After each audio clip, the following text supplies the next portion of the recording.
Violence free India, हिंसा मुक्त भारत एक बहुत बड़ा व्यापक इंसानियत का उद्देश्य लेकर चलने वाला संगठनों का समन्वय, जिसमें हिंदू, मुस्लिम, सिख, ईसाई आपस में है बहन भाई।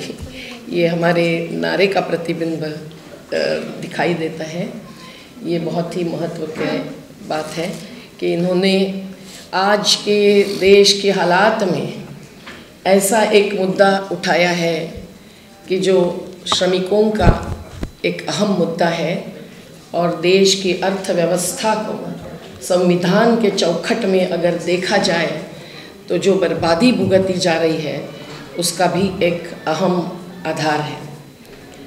हम देख रहे हैं देश के हालात क्या है। हम केवल नर्मदा बचाओ नहीं कर रहे हैं, पर नर्मदा को बचाना आज भी ज़रूरत है। 38 साल के बाद एक बहुत बड़ी चुनौती खड़ी हुई है, क्योंकि वो एक प्रकार से फेल हो गया है। 90,000 करोड़ रुपए खर्च करके बना हुआ बांध, जिसने आज गुजरात को भी ध्वंस किया है, 150 मध्य प्रदेश के गांवों को ध्वस्त किया है, कच्छ के किसान एक भी किसान को सिंचाई नहीं दी। पर साथियों, आज देश के हालात देखकर देश बचाओ देश बनाओ ये नारा नहीं, एक संकल्प की ज़रूरत है। ये बात तो सभी ने रखी है। और हिंसा एक ऐसा मुद्दा है कि जो यूक्रेन और इज़राइल पैलेस्टाइन के बीच में जब हम देखते हैं तब दिल दहला जाता है। बच्चों की हत्या इंसान करते हैं, ये कैसा हो सकता है? और हम कितने सत्ताहीन हैं ऐसा लगता है।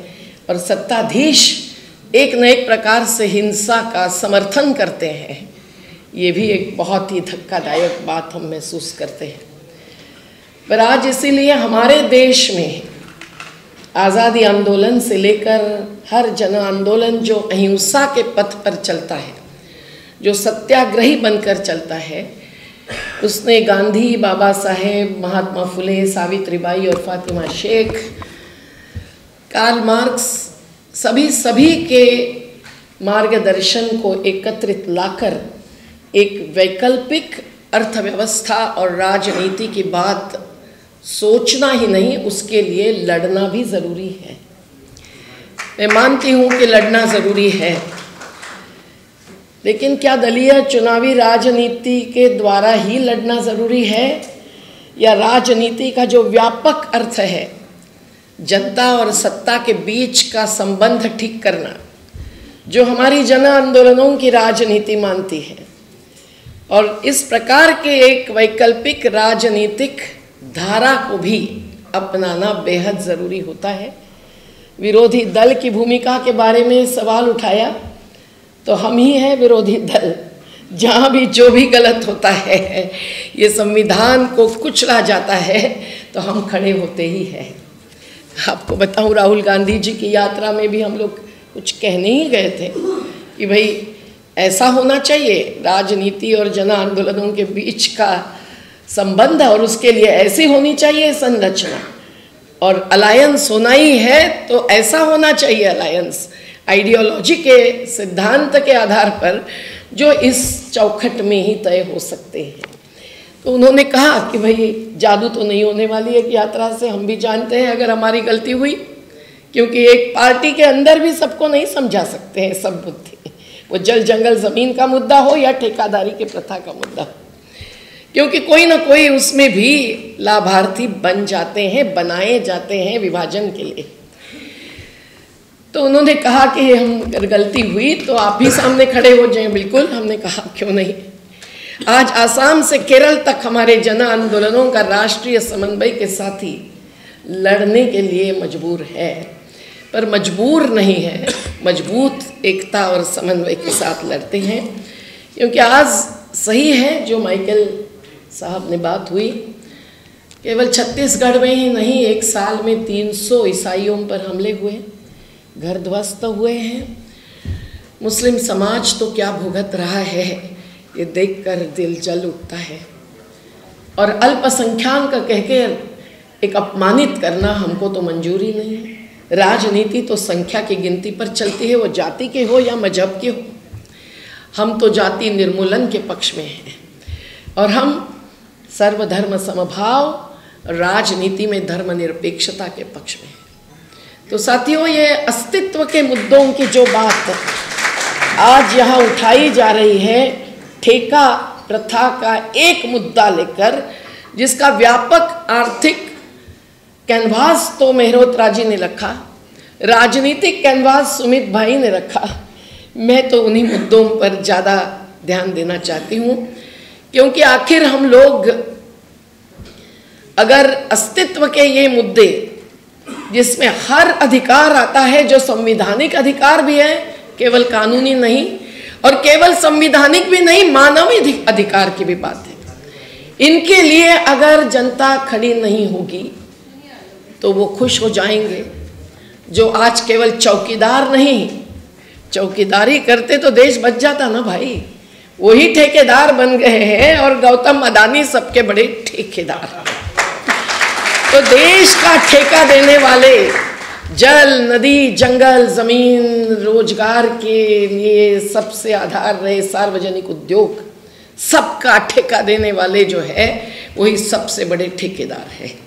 इनका ठेकेदारी का मामला एक ऐसे बिचौलियोंपन का मामला है कि जो उनकी मुनाफाखोरी बढ़ा रहा है। और ये जो मुनाफाखोरी है, जो वैश्वीकरण, उदारीकरण, किसके पक्ष में उदार और निजीकरण, इस आर्थिक व्यवस्था के द्वारा आई 1980 से, लेकिन आज एक ऐसी ऊंचाई पर चढ़ चुकी है कि उसको बढ़ावा देने वाले खुद को तो विश्व गुरु मानेंगे, पर हमारे श्रमिक तो लुटेरे ही मानेंगे।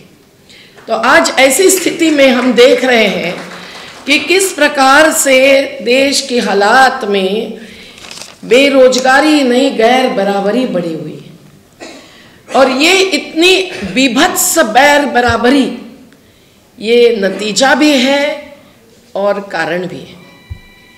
अब देखिए कि लॉकडाउन में क्या हुआ।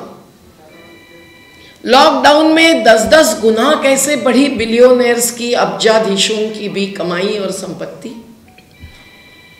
ऐसा कैसे हुआ कि लोग बेरोजगार हुए करोड़ों में और लाखों में अर्ध रोजगार भी हुए। ये कैसे कि इस देश में 1007 व्यक्तियों के पास 1000 करोड़ की संपत्ति रहती है कम से कम, पर 1% सबसे ऊंचे जो है उनके हाथ में 40% संपत्ति। ये बात तो ऑक्सफैम की रिपोर्ट से आई, अब तो वो 58% तक बढ़ चुकी है। ये कैसे कि लोग न केवल किसान पर श्रमिक भी, जिनकी गिनती भी नहीं है, क्राइम ब्यूरो के पास रिकॉर्ड भी सही नहीं है, ये आत्महत्या करने के लिए मजबूर है। और वो आत्महत्या नहीं है, वो व्यवस्था ने की हुई हत्या है। ये हमको समझकर उस पर सवाल उठाना जरूरी है। हम देखते हैं इसलिए कि आज अर्थव्यवस्था में जिस प्रकार से रोजगार निर्माण की जरूरत है, उसके बराबर विरोधी दिशा में रोजगार विनाश की तरफ अर्थव्यवस्था बढ़ रही है और बढ़ाई जा रही है। मेहरोत्रा जी, आपने कहा कि सोच नहीं है, समझ नहीं है। मुझे तो लगता है सोच है और पूरी समझ है कि इसी रास्ते से वो अपनी चुनावी राजनीति में इलेक्टोरल बॉन्ड से कमाई कर सकते हैं और उसके आधार पर रेवड़ियां बांटकर वोट के आधार पर नहीं तो नोट के आधार पर जीत सकते हैं।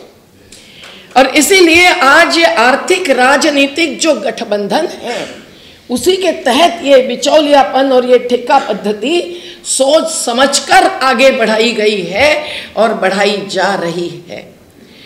और ये एक प्रकार की गुलामी है।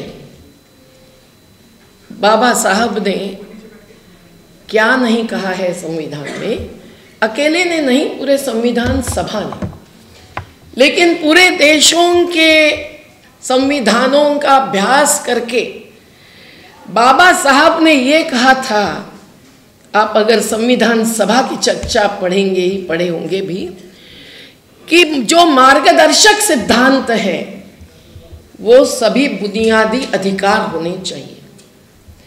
आज उन्हें मार्गदर्शक सिद्धांत और नॉन जस्टिसिएबल कि इनको लेकर आप कोर्ट में नहीं खड़े रह सकते हैं, ये बनाया गया, एक प्रकार से सीमांत किया गया।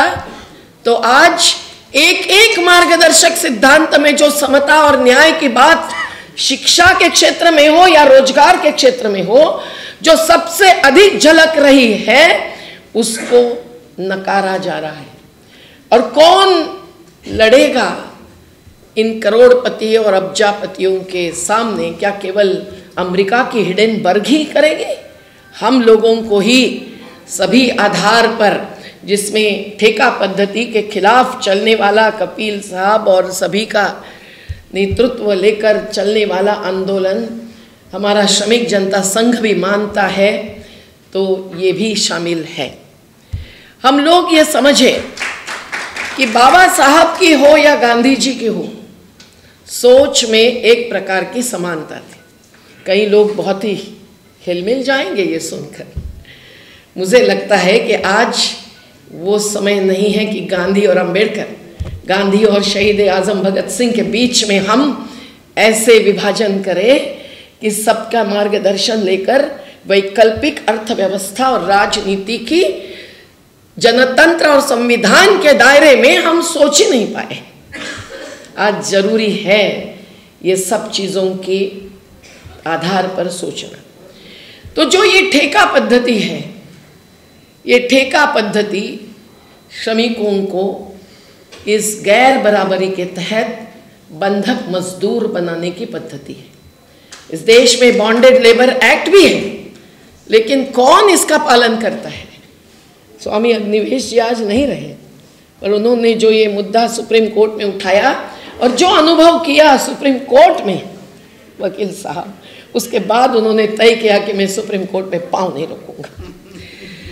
आज तो उससे ज्यादा बात आगे गई है। जनतंत्र के चारों स्तंभ, हम तो मानते हैं कि पांचवा नहीं, पहला स्तंभ जनता ही होना चाहिए। उसको छोड़कर चार स्तंभों की बात बहुत जोर शोर से होती है। हर स्तंभ को कुछ न कुछ धीमक लग गई है, तो अभी जनता का जनस्तंभ ही खड़ा होना सबसे बड़ी बात है। क्योंकि जनतंत्र अगर होता है तो संविधान बचेगा, अन्यथा बाबा साहब ने ही जो कहा था कि अगर ये संविधान नहीं पालन किया जाएगा, कुचला जाएगा, तो गाड़ दो इसको। आज ऐसा ही लगता है जब दिल जलता है कि उसमें संविधान के भी मूल्य जलते हैं। एक याचिका लगी हुई है कि सर्वधर्म समभाव या धर्मनिरपेक्षता और समाजवाद, जो 1976 में शब्द नहीं मूल्य ऐड किया गया संविधान में, उन दोनों को हटा दो। तो आप समझ सकते हैं कि वैकल्पिक संविधान भी शायद हिंदू राष्ट्र का तैयार रखा हुआ होगा। क्या होता है अगले चुनाव में, ये देखने तक वो चुप बैठेंगे, उसके बाद चिल्लाएंगे। आज ये ठेका पद्धति जो है वो कौन से क्षेत्र में नहीं है, ये पूछने की बात है। ठेका पद्धति हर कारखाने में आ जाई है। हमारी 6 साल से जो संघर्ष की चल रही है, मध्य प्रदेश में कुमार मंगलम बिरला सबसे ज्यादा पुरस्कृत उद्योगपति बन गए। वो घनश्याम दास बिरला की मानता नहीं रखते।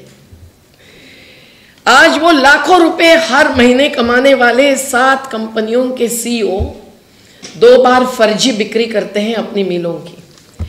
और जब पहली बार हम हराते हैं तो 4 साल मिल्स बंद होते हुए सेंचुरी की, यार्न और डेनिम की, हम लोगों को उनको तनख्वाह देना पड़ता है, 1000 श्रमिकों को।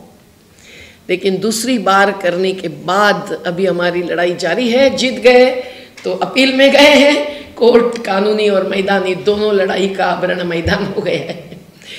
लेकिन ये है कि हम देखते हैं कि नई मिल जो खरीदने वाला है वो पूरी 2 मिल्स अब ठेका मजदूरी पर चलाता है।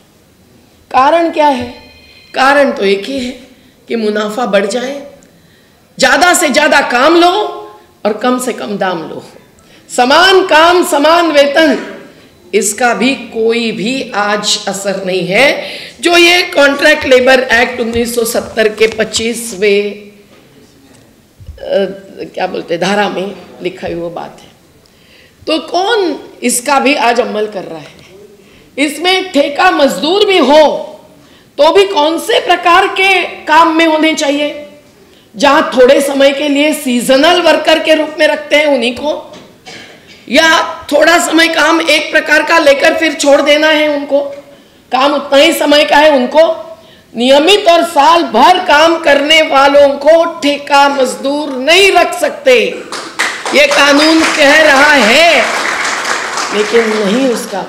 भानु प्रताप जी हमें मदद कीजिए। हर जगह जहां ठेका मजदूर है, हमारे सफाई कामगार महाराष्ट्र में ठाणे और कल्याण महानगर पालिका में सफाई कामगारों की बात अभी अभी उठाकर हम आए। सभी कर्मचारियों के संघ भी हमारे साथ आए स्वागत करने के लिए ही नहीं, आयुक्त महोदया से बात करने के लिए, क्योंकि उन्होंने कहा हम सब लोग अभी ठेका में ही जाने वाले हैं, जा रहे हैं। प्रोफेसर्स दौड़ के आए, अरे दीदी हमारी भी बात उठाओ, हम भी तो कॉन्ट्रैक्ट लेबर हैं।